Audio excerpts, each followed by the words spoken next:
Okay, so yesterday we briefly went about the how we can understand the wind.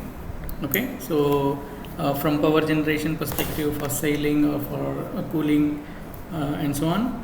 And in this chapter or in this syllabus or that we are discussing, that we are focusing on their impact on structures. Okay, and I told you about Beaufort scale.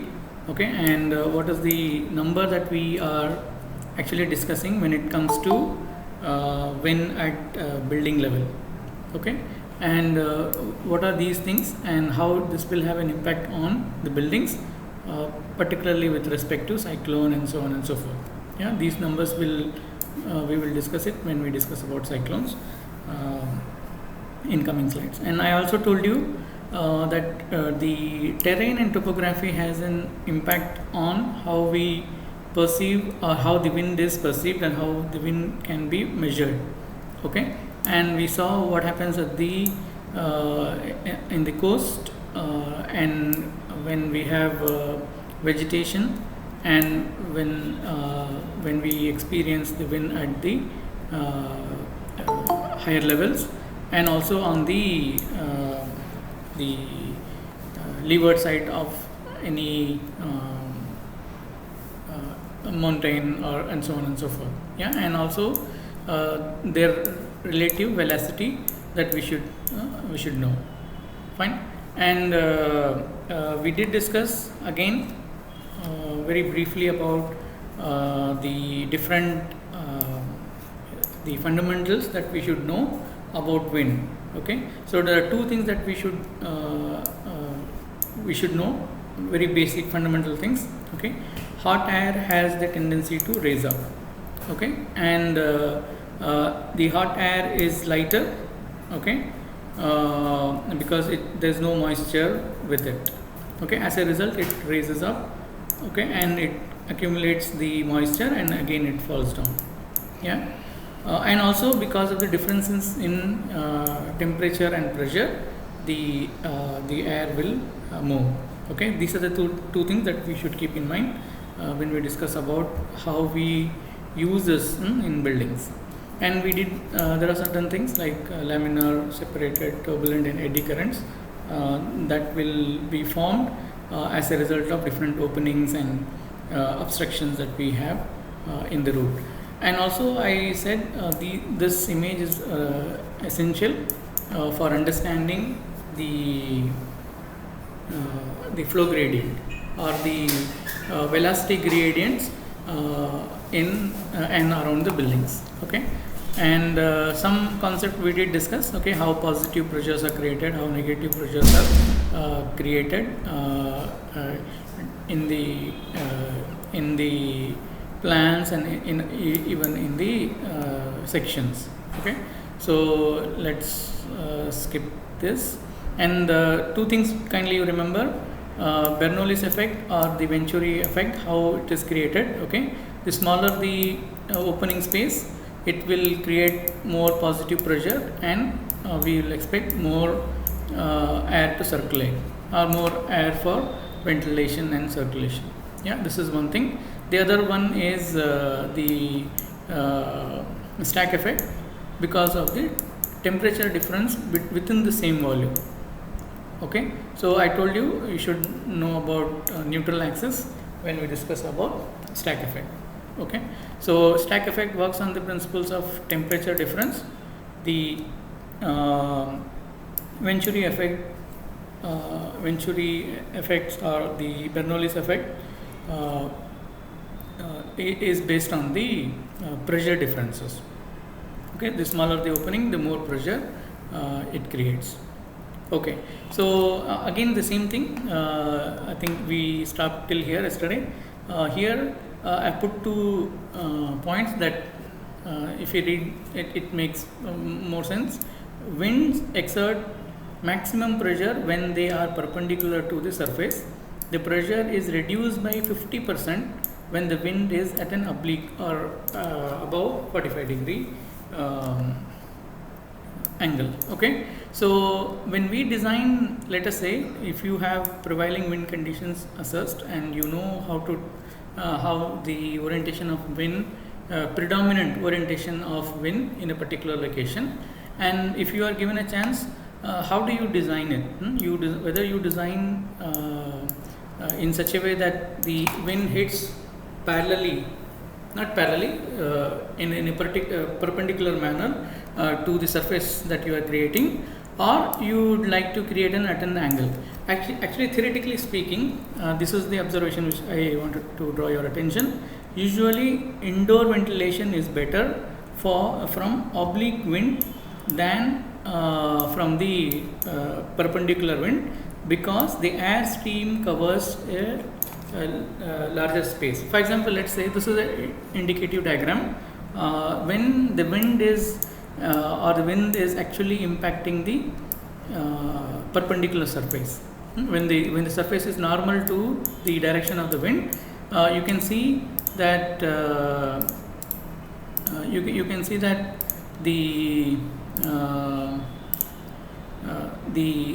air is taken out directly, okay, and some small eddy current is generated as a result of it, okay, because the opening sizes are almost same, and the air actually passes through it, leaving certain negative spaces, wind shadow regions within the space.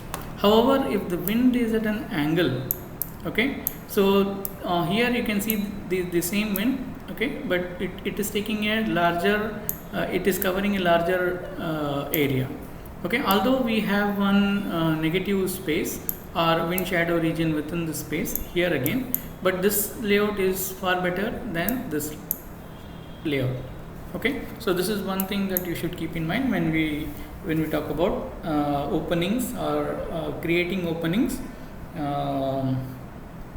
at a very micro scale. Another one that you should know, ventilation from window on adjacent sides can be poor or good depending on the wind direction, okay. So this is what that applies here as well, okay. And some ventilation is possible in asymmetric placement of window because the relative pressure is greater at the center than at the side walls. So these are some of the examples. Like for example, let's say if you place our buildings like this, okay, our surface is not normal, or neither it is following the oblique recommendation that is given here, okay. So what happens, it is actually if you draw straight lines also, what will happen, the line is actually hitting here, okay. So this is one thing that you should keep in mind. This is poor layout in terms of placing the building normal to the wind direction, okay. However, even if you are not going for this option, the alternate option is staggering the openings, keeping it like this but staggering the openings so that the flow of air is better flow of air is achieved, okay. So these are some of the observations that you can keep in mind when we design layouts, okay. This is another thing which I thought you should know. Inlet and outlet should be same size. If they cannot be same size, the inlet should be smaller to maximize the wind velocity. What is the concept? The same concept as Bernoulli's, okay. The same diagram, you can relate the same diagram here with respect to the buildings here, yeah. So same phenomena happens here. Because of the smaller opening, higher pressure is created, okay. There will be faster movement of air in the from the outlet, okay. So smaller opening, smaller inlet, okay, bigger outlet, okay. Smaller inlet and bigger outlet is what another thing that we should keep in mind when we discuss about that, okay. So I think these are some of the observations that I have put forth, and like I said, these are already what I'm saying is not new science, and it is not it has been evolved over a period of time, and this is readily available for further readings in National Building Code itself. Okay, so this is one thing that you should know. And also I told you there are how do we test it. Okay, this is the another thing that is crucial when we talk about wind, or not only wind, for other parameters also, other environmental parameters like temperature difference and so on and so forth. Traditionally, for assessing wind or for understanding wind, we have something called wind tunnel testing. Like I was saying, we also have it in our campus, a structure of wind tunnel. Probably you must have seen it. It is not in a working condition now. We are trying to fix it. We need a motor to pump air, that is missing, and we are trying to figure it out how quickly we can install that. So once we have that, what we can do is we have to scale the model. Actually, we have to recreate the built environment that we have to analyze, and then it all the model can be tested here. Okay, some of the points that we need to know is the scaled wind speed. Okay, so when you say the motor, okay, the RPM of motor has to coincide with the meter per second value that we have seen in the initial slides. Okay, so what is the wind speed that we are experiencing here? That has to be synced with motor RPM. Okay, so if we should, that's why we need a very sophisticated motor where it does not work, or it does not run only on one speed. Okay, so we should have control on the air that we will have because of this motor. Okay, so in this case the speed is actually scaled to understand the real-time scenario. And also what we do is we do a turbulent scale. So for example, the kind of observations that we will have here is also scaled one. Okay, not the realistic one, the scaled one. Turbulent scaled means, in the sense, the observation. For example, let us say we have this some structure here, and let's say, or we have this building here, and the impact that we experience here over this building is also scaled. It is understood that because it is a scaled model, even the impact that we will encounter or that we will observe here is also a scaled one. Okay, so we have standard specifications for making models as well. Okay, so the total area that we see here in the wind channel, the blockage in the sense, for example, let's say if you take a section of this wind tunnel, the model should be in such a way that it should not take more than 8% of your section area, because that's the realistic in order to recreate the virtual realistic environment in a scaled manner. Almost 90+% of space has to be kept clear from obstruction. Okay, so that's one thing that we should keep in mind. And also normally the wind speed is scaled, and there is a specific way in which we can understand it, but you just remember that everything is scaled, okay, including the wind speed and also the impact that we try to measure it. Okay, how do we measure it? We have sensors installed. Okay, so sensors can be installed on models, and wherever observation, for example, let's say you have a site layout, in the site layout, you wanted to know what will be the impact of wind in this recession, or what is the impact that you will get on this facade, and so on and so forth. Okay, and also what we will be measuring is the peak one. Okay, that is also another thing that we should keep in mind. It is not because in real time scenario, maybe like we said here, the wind that we will get may be slight zero also. Okay, or it can vary up to 20 meter per second and so on and so forth as well. Okay, so what is that we will be measuring is a constant one, because we already have a fixed number. Okay, so what we will be measuring is the peak. Okay, so maximum impact that the building may encounter because of this. Okay, so this is one thing that you can think of, and let's see if maybe before you leave the institute, probably I think you can use, maybe when you are back in the institute, sometime we'll visit this place, and then let us see by the time if the motor is fixed, we can make some model and check whether whether we are able to generate some results or not. Yeah, so I think last time yesterday I told you I was just showing some random video on how this works. And now this may look slightly traditional in approach. However, this is needed.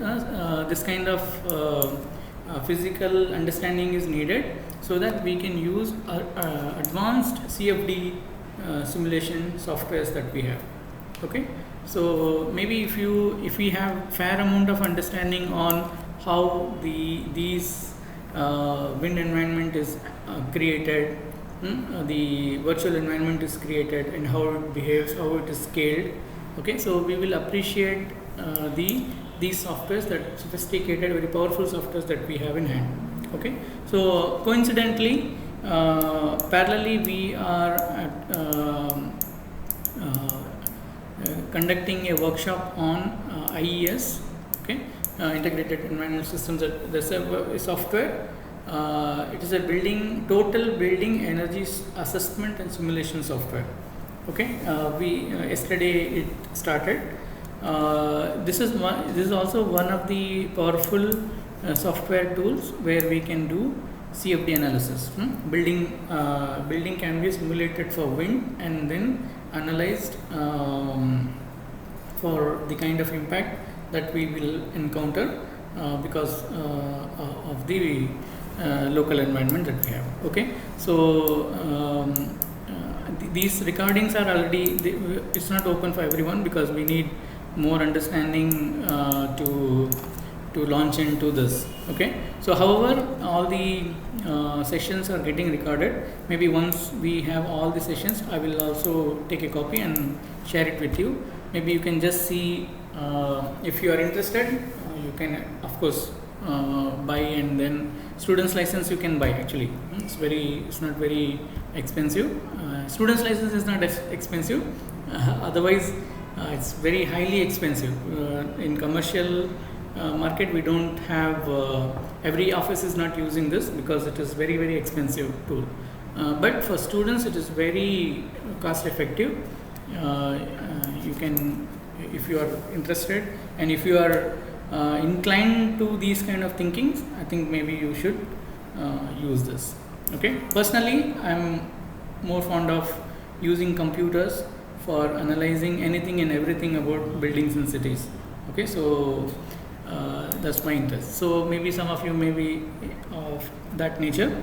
So if you can see how this can be done as well. Yeah, so these are some of the things which I thought I should highlight here. And apart from that, I will quickly go through one component on wind load calculation that is specified in the National Building Code 2016. Okay, with that we will stop for the day. So the first thing is, when we talk about wind load, there are three types of wind load that we normally see, and we should know and we calculate for buildings. One is the live load, the other one is dead load, seismic load, and the wind load. Okay, live load is the additional load. Okay, that for example ourselves, the unaccounted loads, gathering of people and so on and so forth. Normally we don't it is actually as a thumb rule. Once again.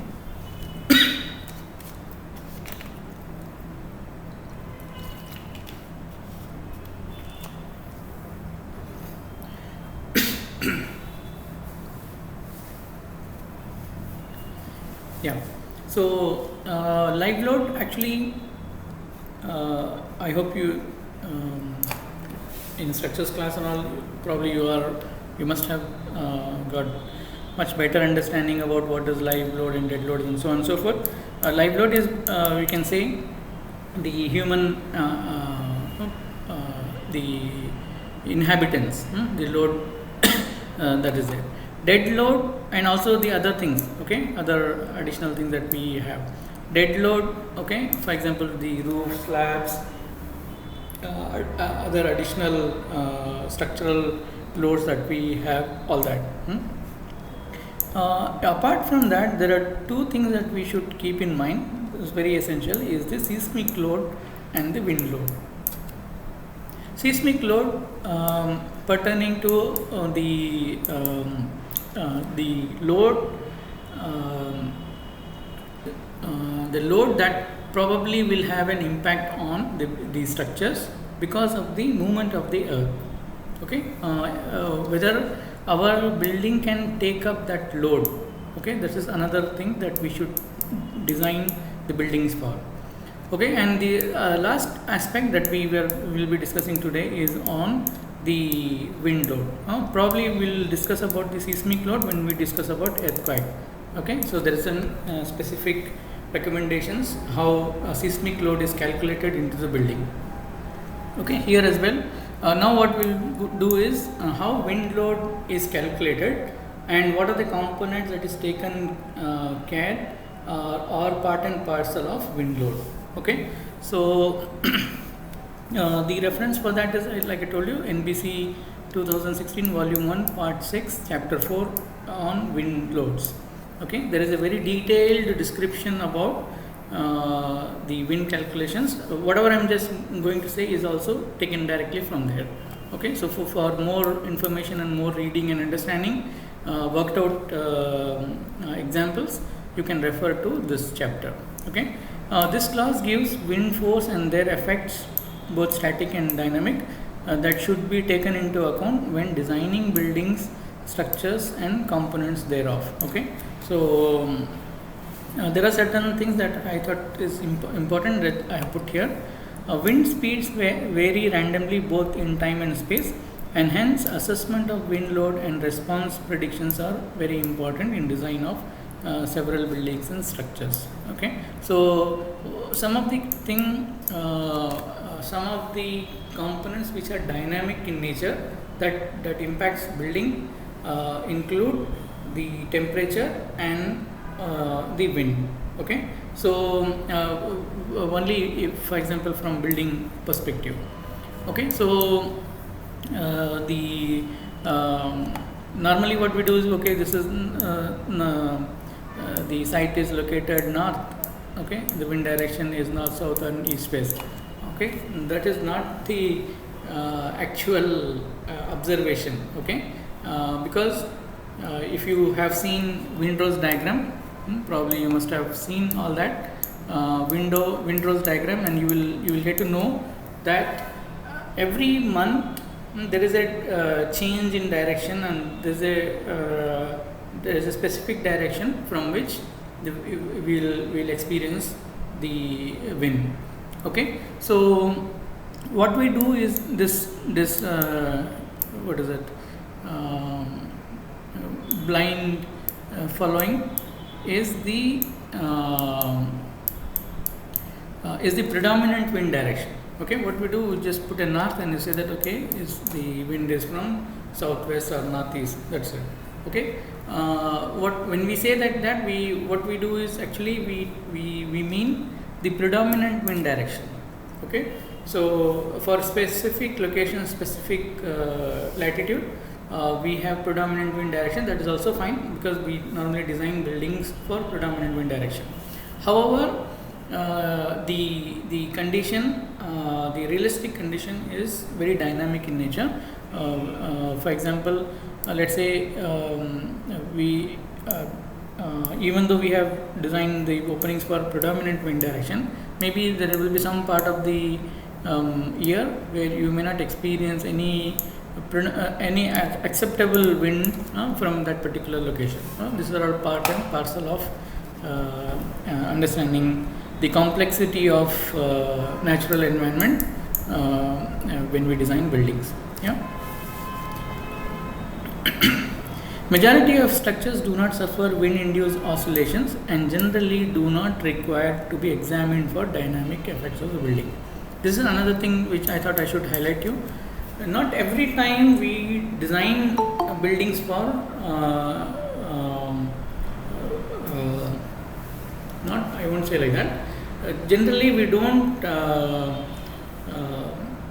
every time we do not calculate the wind load impacting on the building, because we have certain specific recommendations from the National Building Code, okay, and it is normally calculated, it is normally added into the building, okay. So and so reinforcement should be there, okay, the slab thickness should be there, the foundation structure should be so and so and so and so, okay. So specific for each and every time we don't calculate the wind loads, okay, unless otherwise you are building very high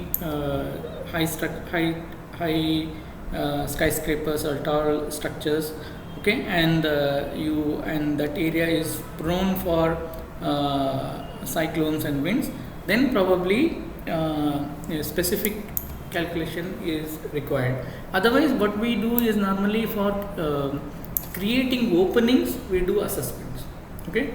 For example, let's say we do this extensively in our sustainable architecture program, master's course.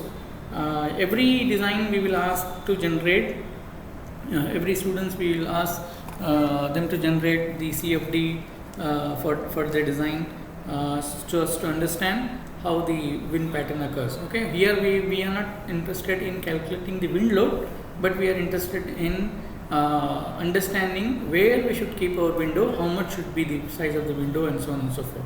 Yeah. So this is one thing, one more thing that we should know. For such normal, the short heavy structure, estimation of load using static wind load itself is more than satisfactory. So here that's what I was trying to say. If we just follow the codes, recommended code value, that is fair for us to proceed with the design. We need not individually every time we have to do this assessment, okay, for general site conditions, okay. For vulnerable areas where we experience high wind loads, or if you are designing in very high altitudes, okay, there, or if you are building skyscrapers or tall buildings, then we need to do this specifically. But if you are building ground plus 1 or 2 structures, or even for ground plus 4 structures, okay, if we just follow the recommendations of codes, that is fair for us, okay. Just one thing. The details of this method include important wind characteristics such as basic wind speed, okay, that I think I have a diagram, or okay, I think yesterday I showed you. Is it in the up? Let me check, okay. We have a standard national level map that shows basic wind speed in a specific locations, okay. When we calculate wind loads, this is needed. Terrain characteristics or category is needed. Modification factor, we'll see what is this, wind speed, and coefficients, force coefficients. Let me break it down further. I will explain it to you what are these factors, okay. So normally there is a method called gust factor method for calculating wind load on a building, and the wind speed are assessed with the aid of anemometers. Okay, I hope you have seen this somewhere here.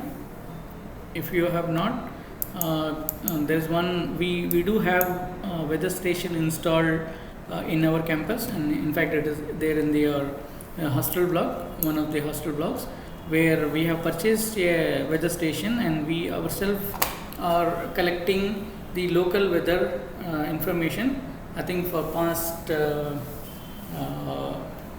more than 9 months or 1 year, close to 1 year, data is available with us. Okay, so I was telling you the same thing yesterday as well. These things, this is measured only at an average height of more than 10 meters from the ground level. Okay, so when you read this Windrose diagram or when you read the values mentioned in this table as well, okay, so these observations are from minimum 10 meter above ground level. Okay, so this is not what we experience, this is what building experiences. Okay, so that's why we always have an issue in relating these numbers with the actual wind speed. Okay, so I think now probably you should be clear. When you turn, you remember this thumb rule. When you turn on the fan, okay, what you experience is about 1.5 meter per second of wind load, not more than that, so that you will be able to relate the other big numbers. Okay, yeah, very strong wind loads are generally associated with cyclones. We will see that in the coming classes. The influences of severe storm after striking coast does not in general exceed 60 km per hour, though sometimes it may extend 120 kilometers per hour and so on and so forth. Yeah, I think we will discuss this slightly later when we discuss about cyclones. The liability of building to high wind pressure depends not only on geographical locations, proximity of other obstructions to airflow, but also the characteristics of the structure itself. There are three things that we should keep in mind. One is, of course, wind pressure that we need to know. Okay, the second one is the geographical location. Third one is the obstructions. Okay, in all these three, apart from the structure, okay, the kind of opening that we have, all those four components that we should keep in mind. Actually, CFD or understanding wind flow is one of the complex subject that we have. Okay, because we don't have. We do have very sophisticated tools, but even those sophisticated tools are also of, let's say, an efficiency of 75 or 80% only. Okay, so because it is a very complex thing, it is a very complex phenomenon. Okay, so the effect of wind on structure as a whole is determined by the combined combination of external and internal pressure that falls on it. In all cases, the calculated wind load act normally to the surface.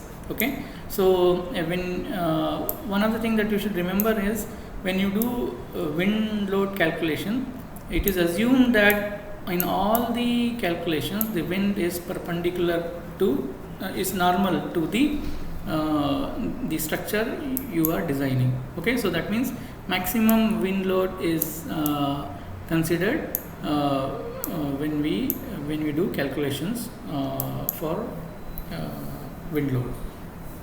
Okay, and yesterday I told you wind speed. In general, wind speed in atmospheric boundary layer increases with increasing height from ground to maximum height. Okay, and these are actually called the velocity gradient maps. Okay, the variation with height depends primarily on terrain and conditions. I was explaining it to you yesterday and today also in the first slide. As we go up, okay, the the velocity of air that we experience will increase depending on the kind of surfaces that we have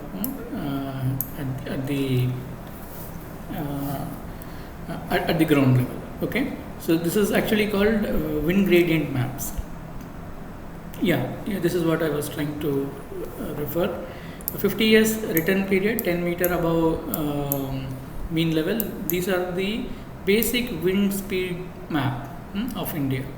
So this is actually taken into calculation when we arrive at wind load for a specific building. This is actually taken as a default. Okay. Yesterday someone was asking, how do we use this? This is a macro factor, and how do you use this in a micro something, like for example, let's say the building that we design may not be of the dot that I have put here. Okay. But how do you take this blue part into consideration for designing a dot or less than a dot that we'll be designing? Okay, so we have a specific calculation for that. I'll just read out some of the components, and then with that we'll stop. Design wind speed, the basic includes, this is what we will be designing is the design wind speed. The basic includes the basic wind speed, this is VB. For any site shall be obtained from the basic wind speed map of India, that is this. Okay, and shall be modified to include the following aspect of wind speed. What are those additional things in addition to this basic wind speed number, which includes the risk level, terrain roughness and height structure, local topography, and importance factor for cyclone region. Okay, in addition to basic wind speed information, we need to have all this information. Where do we get all this information? Again, NBC has worked out and they have given very clear instruction. I'll show you those tables as well. So mathematically, if we put this into calculation perspective, this is design wind load is equal to VB multiplied by K1, K2, K3, K4, where VZ, design wind speed in meter per second at a particular height. Okay, that's also important. K1 is a probability factor. This VB is the basic wind speed that we will take from the image. Okay, so VB is, I think I have not put here. Did I put VB? No, I have not put VB. Okay, VB is the design wind speed map. Okay, the data that we take from this image. Okay, so multiplied by K1, K2, K3, K4. K1 is probability factor. What is that probability factor? If you see probability factor, they have given a table here. The suggested life period to be assumed in design and corresponding K1 factor of structure to be taken. For example, let's say this is suggested life period of building. Okay, in all general, okay, there is a table here. Okay, you can see this in building code. This is about taking the lifespan of building. Okay, how long the building has to stand, or the structure has to be designed for. For example, all general buildings and structure, they have taken 50, and the K value for this is 1.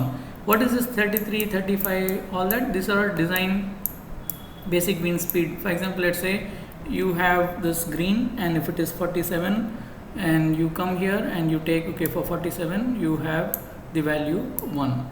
Okay, and it's 1 for all in case of all general buildings. For temporary buildings, there is a specific value that is given here. Okay, so depending on which region the building is placed. Okay, if the temporary structure, the lifespan for that is 5 years, and depending on where the map is situated, whether it is 33, 39, 44, and so on and so forth. Okay, the K1 value is taken. Okay, K1 value is the lifespan of building, and that is taken into consideration of design load. One thing. The second part is the terrain and the height factor. Selection of terrain category shall be made with due regard to affect the to take into consideration of the obstructions around it. Okay, so normally what we have to understand is even though we have buildings here and we say that the wind direction is somewhere here and we are trying to create an opening, okay, and we assume though we don't discuss about structure, but we do conceptually discuss about design. Okay, I have put window here and that is sufficient for me to achieve the desired air circulation in the building. Okay, however, we don't talk about the building that is there. Let's say it is 10 floor building that is there. You are designing 1 floor building here, okay, or you have a big tree here, but you or you have one apartment which is something engulfing like this, okay, and your wind direction is something like this, and you are trying to build ground structure here. Okay, so how this obstruction, or let us say you have a terrain something like this, okay, so how this terrain factor and all is taken into consideration, that is also one thing that should be part and parcel of load calculation, right? So if you see, there are 4 types of terrain that is classified. All the buildings that all the site that we have, that can be put under 4 categories. The first category is exposed open terrain with few or no obstructions, and in which average height of any object surrounding structure is less than 1.5 meters. Okay, so it is basically nothing. We just have a standalone building and probably some grass and so on and so forth, some obstructions, so like compound wall or some boundary wall and so on and so forth, that is less than 1.5 meters. Okay, so if this is one category, there is a specific number assigned to it. Okay, the equivalent aerodynamic roughness height for this terrain is 0.02 meters. Typically this category represents open coast or flat plain without trees. Okay, so probably now you will be able to understand what is the site context that we are discussing when we say category 1 type. Okay, terrain with category 1. Terrain with category 2, open terrain with well scattered obstructions having height generally between 1.5 to 10 meters. The equivalent aerodynamic roughness height is 2 and the terrain value is 0.02. Okay, here it is 0.002, it is 0.02. Yeah, and some indicative, I just found this in the morning, I just added from one reference where this category 2 can be all categories can be understood. Okay, so this is a criteria for measurement of regional basic wind speed and represents airfields, open parks, lands, undeveloped, sparsely built outskirts of the town or suburbs. Open land adjacent to sea coast may also be classified under category 2 due to roughness of large sea waves and so on and so forth. Okay, so sparse development, or we have sparse obstructions, okay, and the general height is between 1.5 to 10 meters thing. Okay, this is category 2 terrain. Category 3 terrain is with numerous closely spaced obstructions having the size of the building structures up to 10 meters in height, with or without a few isolated structures. So it is more like the urban characteristics, where we have very close buildings with smaller setbacks and so on and so forth. Here the equivalent aerodynamic roughness height is considered as 0.03. For this terrain, the roughness value is 0.2 meters. Okay, kindly also you have to pick up this word. You should remember this roughness value. Okay, when you say roughness value, it does not indicate any the texture, but it is the roughness value of the terrain. Okay, here conceptually, if I have to put this this is the flat the terrain, and based on the number of obstructions and so on, they call it as roughness. Okay, so the higher the roughness, that means the higher the obstructions. Okay, so here this is the third category where the roughness value is 0.2 meters. The fourth category, terrain with numerous large, highly closely spaced buildings, okay, which is more than 10 to 30 meters in height and so on and so forth. Okay, here the terrain, the value taken for this is 2 meters. Okay, with a roughness height as 4. Okay, so let me also explain you one more thing here, so that you can understand the importance of this with reference to some tool. Let us say we have a tool called Envimet. You can Google it. Envimet is a software where we can actually recreate the terrains like this, and then I was talking about IES, right? This is very you can recreate the building. It is only building simulation tool, whole building energy simulation and assessment tool. Okay, whereas this will not be effective for creating a neighborhood like this or a small cluster like this and analyzing it. Okay, however, we have a tool called Envimet where we can actually recreate a neighborhood or a city itself. Okay, and then it can be analyzed. Okay, so here when as a part of that tool, all these are actually input factor. For example, let's say you have a small layout, okay, and you have building something like this, and when you start modeling it, the input data that you have to give apart from so many other factor is the roughness value. Okay, so if you give a roughness value of 1, or if you give a reference value of 0.1, it means okay, this is a rural context and this is an urban context. Okay, so the kind of result that you will generate because of this will be huge. Okay, so we need this kind of understanding even for running these highly sophisticated tools and so on. Okay, so that's this is the second constant.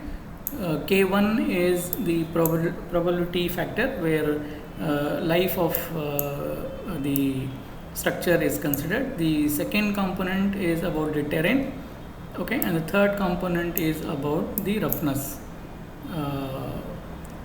The third component is about the topography. Okay, the effect of topography shall be significant at a site when the upward slope is more than 3 degree. Okay, and below that the value of k may be taken to be equal to 1. Okay, so this is another factor, constant factor, that is taken while calculating the wind load.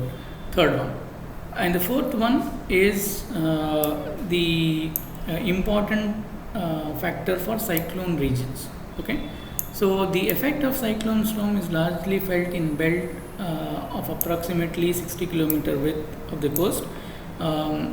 So for example, let's say we are in coastal regions, we are actually our structures have to definitely take into consideration of this factor, because if you look at the code, they said up to 60 kilometer from the coast. Okay, so this K4 factor is instrumental. Okay, that means this has to be definitely taken into consideration when we talk about wind load. Okay, so they have arrived at a specific recommendations. For example, all general structures, the K4 factor will be so and so. For industrial structures, the value for K4 will be 1.5 and so on and so forth. So all those constant factors are used in wind load calculations. Okay, the first one, the basic wind speed that we have for national level, okay, based on the map that we take it. Second one, we have the age factor, okay, with reference to again design wind speed, we have to assume that. Third one, terrain. Fourth one, topography. Fifth one, based on whether the site is located near to the coast, whether we'll have a impact of cyclone or not. Okay, based on this, the wind loads are calculated. Okay, so I think yeah, with this I will stop. We will discuss about the basics of cyclone and how cyclones are formed and so on and so forth from next class. I think with this I would like to stop here. I would like to again emphasize that you should definitely check, go back and check this reference. Where is it? Yeah, this reference. Okay, NBC 2016 volume 1. Okay, for more discussions and more theoretical understanding on wind load and how it is calculated. Yeah, okay, let me stop here.